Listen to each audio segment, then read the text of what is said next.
twongeye kubaha ikaze nk'ibisanzwe muri kumwe na Teacher Isaac. Muri uyu mwanya tukaba tugiye kwigira hamwe uko wakora website. Website umuntu tugiye kwiga ni website itari bukenere code, ndetse ikirenze kuri ibyo ngibyo na hosting ni ubuntu, na domain name ntabwo uyishyura. Iyi website turiga uyu munsi ni uburyo wakora WordPress, n'ubutaha wagenda twiga n'izindi zitandukanye. Gusa icyo twabasaba nk'inkunga ni uko mwakora subscribe, share ndetse na comment. Tukaba twiteguye kubagezaho ibintu bijyanye n'ikoranabuhanga, tukabibigisha nk'uko babyiyemeje. Tubahaye ikaze. Ariko mbere yuko dutangira, reka tubanze dusobanure icyo website ari cyo. Website ubundi ni ahantu kuri internet dushobora gushakira amakuru atandukanye. Hari website zitandukanye, hari iz'ubucuruzi, hari abanyeshuri bigiraho, hari zifasha abarimu kwigisha. Mbese hari website z'amoko menshi atandukanye, hari n'iz'ubucuruzi wakwifashisha uri gucuruza. Kubacuruza ibintu bitandukanye, imyenda, imodoka, ibibanza, mbese ibintu bitandukanye, kugira ngo bajyaho nyine bakabibona, nyine bakabasha gutanga amakomande. Ibi byose tuzabibigisha, tuzabyiga gukora izo website zitandukanye. Iyi website tugiye kwiga uyu munsi kubaka ni website itari bukenere code, ndetse n'ikirenze kuri ibyo ibifite hosting y'ubuntu, ikajyana na domain name nayo aba ari iy'ubuntu, nta mafaranga na make ushobora gutakazaho. Reka dutangire. Ubundi turabikora kuri Google, browser yitwa Google. Nitujyana kuri Google search turandikamo Post Pro Free Host, dusearchinga, dutegereze funguke. Nyuma yo gufunga tuza hano, system irahita ifunguka imeze gutya. Ubona ko hano n'ubundi bari kutubwira ko ari free. Iyo ugeze hano itukomeza hano kuri register, kwanza kuza hano turashyira email. Hano hasi shyiraho password igizwe n'utuntu dutandatu.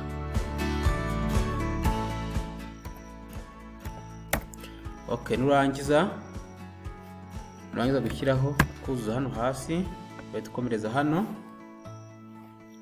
Urabona ko bansabye kubanza kuverifyinga, kambikore. Okay, iyo ugeze hano rero, uhita ujya kuverifyinga email, kuko bahita bakohereza message kuri email. Nabyo tubikore kugira ngo mbashe gukomeza. Ndahita nza mereze njye kureba email. Okay, iyo ugeze hano ubona ko email hano banyohereje message. Ndahita nyifungura hano. Mpita njya hano kuri activate accounts. Ndangiza kwa activatinga. Ubona ko ngeze hano. Okay, ugeze hano rero uhita ukomeza hano kuri client area. Ukayafungura, ugategereza akaroginga. Then you continue here. Kora hano kuri create a new account, ugahita komereza hano, ugategereza. Okay, iyo umaze kwemeza uhita bikomereza hano. Hano ukaza ugashyiramo domain name wifuza. Nifuza rero ko yitwa Teacher Isaac.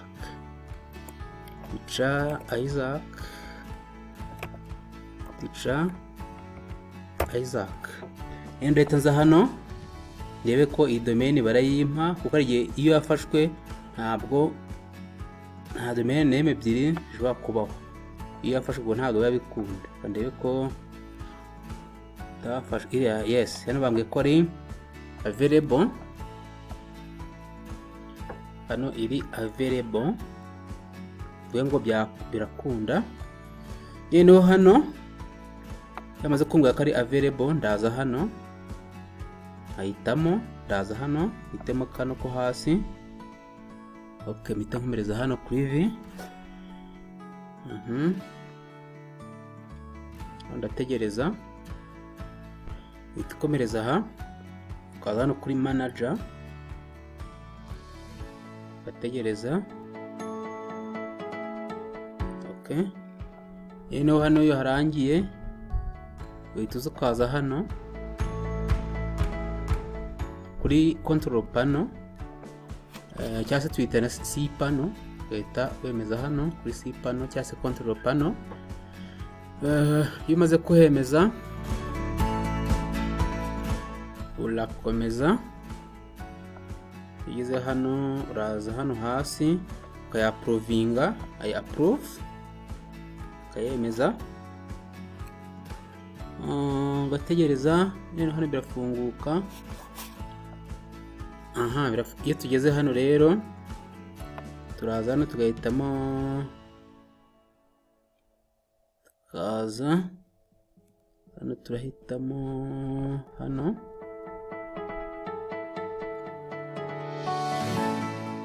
tugategereza kuroginga. Okay, igeze hano rero, hano tugiye guhitamo, turakora mingiye muri WordPress, turaza hano tuinstall, kandi kuri install, tegereze, gukanda kuri install, turaza. Okay, hano turahita tuza hano kuri site name, tuhuzuze.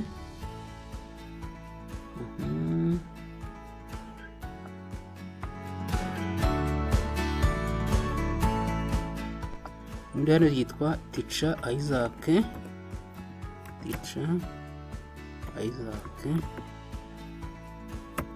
Hano my blog, reka nyisibe. Tukomereza hano kuri site description, hano ushobora kuvuga ngo time this time to run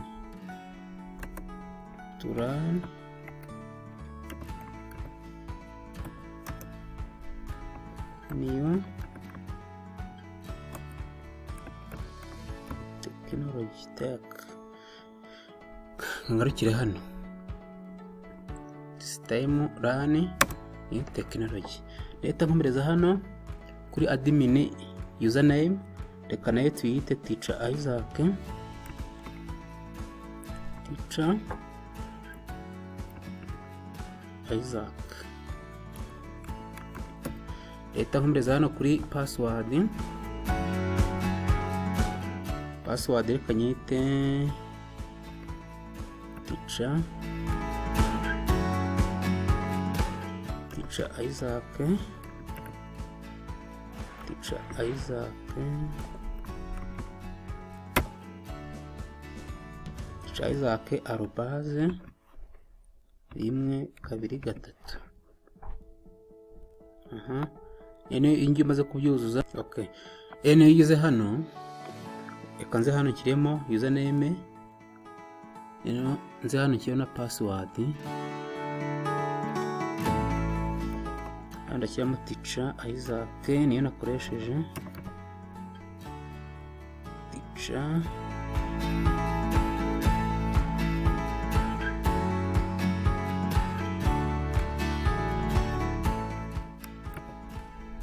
Isaac arobase 123. Itenda ukingane no hano. Okay, urabona ko system yacu raninze. Hano nite savinga.